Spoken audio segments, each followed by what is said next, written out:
right, welcome, ladies and gentlemen. Welcome to Black History Minute.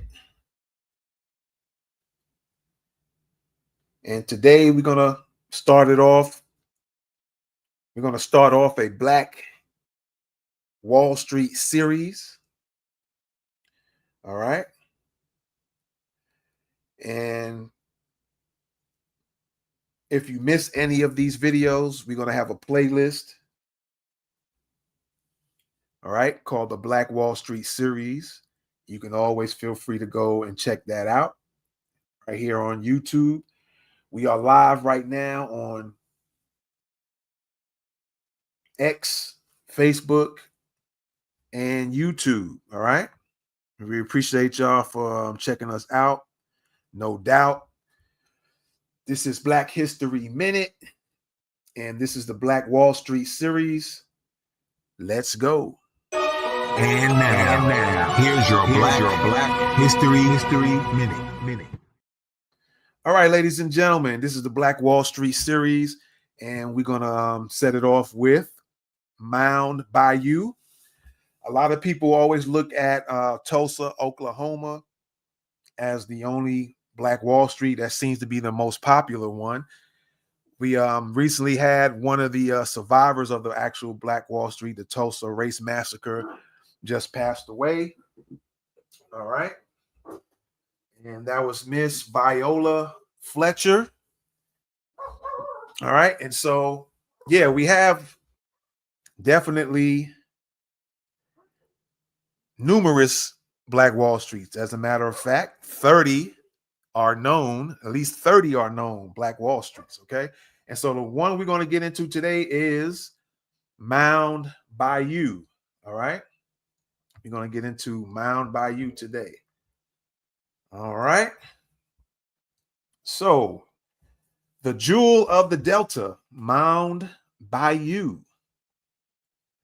A story of self-determination in the heart of Jim Crow America, okay? It's an all-Black town founded by formerly enslaved people, enslaved Black Americans, all right? A self-governing, self-sufficient sanctuary built on the principles of cooperation and enterprise, all right? Established in 1887, it was a symbol of what was possible back then, even in the most oppressive of times, okay? And they went through a lot of oppression, but nonetheless, they were still able to build this all-Black town, right? All right, the visionaries from this, from Davis Bend. All right, we have Isaiah T. Montgomery, okay, Joshua P.T. Montgomery, and Benjamin T. Green, founded by cousins who learned the principles of self-sufficiency on the experimental Davis Bend plantation. Okay. These are cousins you guys are looking at here. Isaiah Montgomery and Benjamin Green leveraged their business expertise while Joshua Montgomery pursued law. Their dream to build their own community, not someone else's community. All right. That's very interesting and very important. You know, we might be able to look at today and apply the same things today. All right. Some of these mindsets here. Okay. So, carving a future from the Delta swamp. The first act was a test of will. Residents cleared swampland to lay the foundation for a prosperous town. Every tree felled was an act of creation because this time the labor was for themselves. Okay. They had to do for themselves, be self-sufficient, as we mentioned earlier. All right. So a self-sufficient economic engine. See, even back then, they knew the importance of economics. Okay. So banks providing capital and financial independence. Merchants and enterprises. A thriving local marketplace. cotton gins and warehouses, controlling the means of production. Agriculture, the foundation of the town's prosperity. All right. So that's the self sufficient economic engine of Mound Bayou. Okay. A community built for its people. So let's see what we have here. We got the governing body and voting rights, casting ballots in every election. All right. Public school system, investing in future generations. Very important even today when we talk about delineation and reparations, right? No doubt. Hospitals with Black surgeons. Now, we all know that in the hospital industry, the medical industry, we have a lot of immigrants being Nigerians. You have some that are Indian in these medical facilities and hospitals, things like that, right? And it's very important. Even back then, they knew the importance of having Black surgeons. And even today, we need to have the same thing because there is a medical apartheid still going on in 2025 today. All right. And even in 2025, we still have this medical apartheid. A lot of Black patients, Black American patients, are being mistreated in a lot of different ways, being refused things in a lot of different ways. So even back then in the 1800s, hospitals with Black surgeons was very, very important, providing their own advanced medical care, a rich civic life, fostering deep community bonds as well. All right. Deep community bonds. Okay. Now let's take a look at the timeline of the different milestones that took place. We have in 1887, the town was founded by the Montgomerys and Green, which I mentioned earlier. They were cousins. Okay. In 1907, we had President Theodore Roosevelt visits Mound Bayou, delivering a nationally reported speech. Now, what's kind of interesting about that, and we can make assumptions, we can take guesstimations on what was his real objective from really wanting to check this out.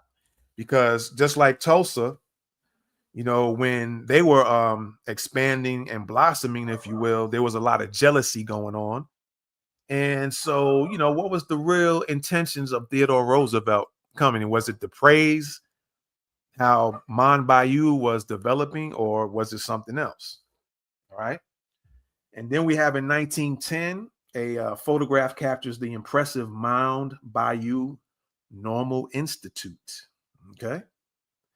And then in 1939, photographer Russell Lee documents daily life, such as residents in front of a store. Okay. The Jewel of the Delta. Let's talk about President Theodore Roosevelt in 1907. All right. During a 10-minute speech from the back of a train, the President of the United States praised the community. His words, telegraphed to the entire country, were a stunning validation of the Mound Bayou experiment. Interesting choice of words, experiment. To see that if they were going to prosper or were they going to make it as an all-Black town. All right. A national network of Black excellence. So Mound Bayou was one of over 30 prosperous, self-sufficient, prosperous now. All right. Not just no run of the mill. They just built something and then it washed away. They were very prosperous. They were one of over 30 prosperous, self-sufficient Black communities across America. These Black Wallstreets represented a powerful movement of economic self-determination. economics was important then and is important now for foundational Black Americans. All right. A Model for the Nation, Booker T. Washington, Andrew Carnegie, Julius Rosenwald. Outside of Tuskegee, excuse me, there is no community in the world that I am so deeply interested in as I am in Mound Bayou. And that was from Booker T. Washington, who was a frequent visitor and admirer of Mound Bayou. The unrelenting pressure of Jim Crow. All right. Mound Bayou's success was a direct challenge to white supremacy. I'm going to say that one again. Mound Bayou's success was a direct challenge to white supremacy. The town faced constant external economic pressure, political hostility. Remember, we talked about Theodore, the president, right? Was his intentions to give it praise or to be one of those that came to see what was going on and seeing if they were prospering or not? So again, the town faced constant external economic pressure, political hostility, and the severe repercussions of a society built on oppression.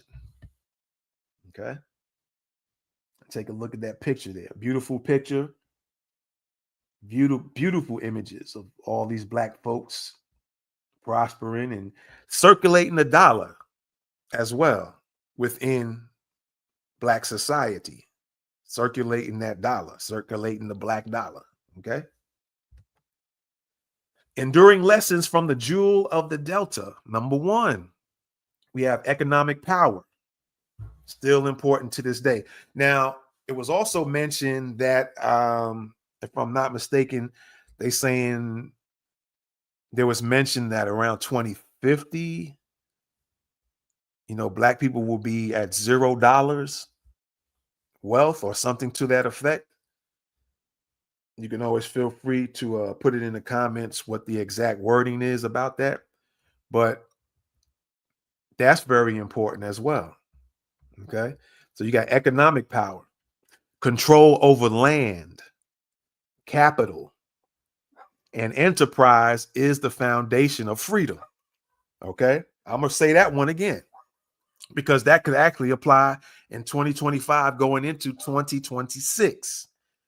Control over land, capital, and enterprise is the foundation of freedom.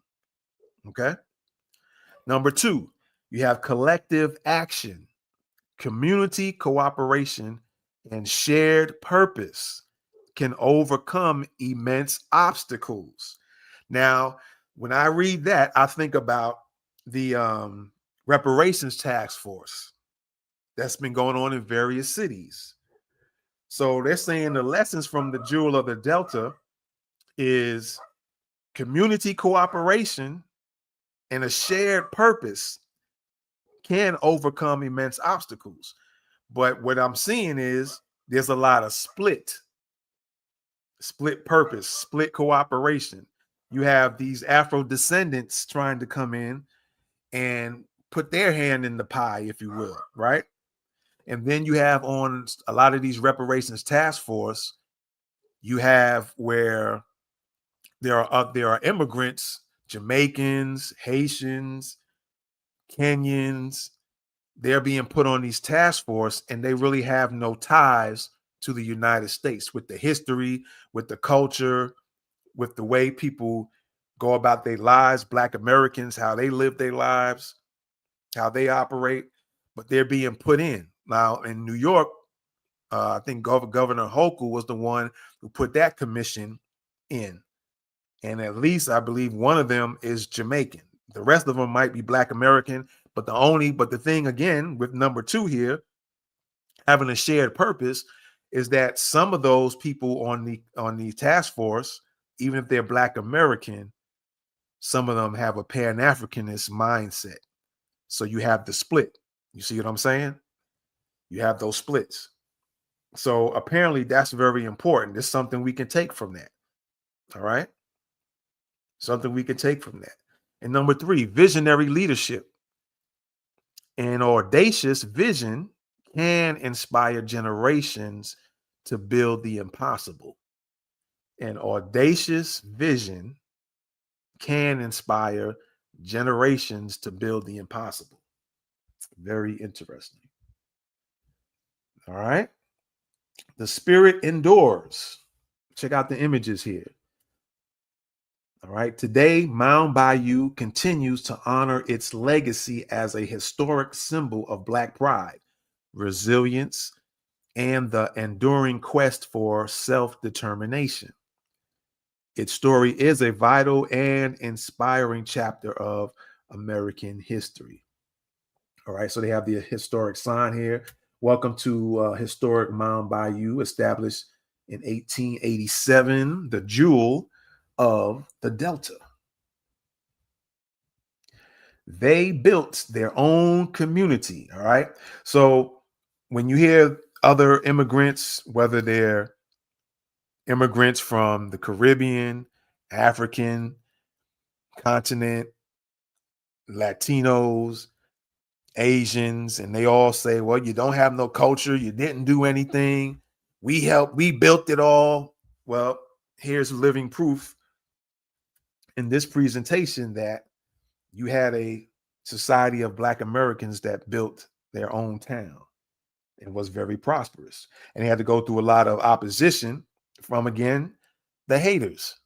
Okay, so don't let people tell you otherwise. Okay, so we have the sources in case you guys, there's always some that claims, well, this is not true. And well, we have the sources listed for you. All right. So number 1, Rosen, Joel Nathan, Mound Bayou, Mississippi Encyclopedia Center for Study of Southern Culture, 2018, May the 2nd. Number 2, you guys can write this down or feel free to, go back to the, watch the video again and write these down and do your own research. The Mound Bayou, Mississippi Story Sanctuary, Refuge Oasis, Delta State University. Number 3, City of Mound Bayou, MS, cityofmoundbayou.com. All right. And number 4, Jabali Maleka. Did you know that there's an all-Black town in Mississippi founded by former slaves? Essence, August 20th, 2023. All right, so there's your sources. And we definitely appreciate y'all, man. That is it for today. And again, this is the Black Wallstreet Series. Okay. And we set it off with Mound Bayou, the jewel of the Delta. All right. We appreciate y'all, man. Be sure to check us out again. We'll be back with another one. And we're going to continue this series. All right. Starting in 2026, somewhere we might set it off on Black History Month. We might do the Sundown Town series. All right. So y'all stay tuned.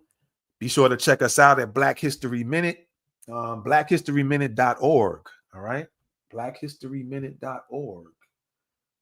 If I'm not mistaken. Okay. Be sure to check us out again here on YouTube at Black History Minute. We're also on Twitter. And we'll be expanding soon to Twitch and maybe 1 or 2 other platforms. All right. So you can find us on Twitter at True Black History. Let's put that on the screen real quick. Let me put that on the screen. You can always check us out there as well. Follow us on Twitter, man. All right. Follow us on YouTube. Follow us on Twitter. And like I said, we'll probably be starting a Twitch page as well to go live there. All right. There you go. We're on Twitter at True Black History. We're on YouTube at Black History Minute. And with that being said, we appreciate y'all once again, and we'll be back with another one. All right. We are out. Peace.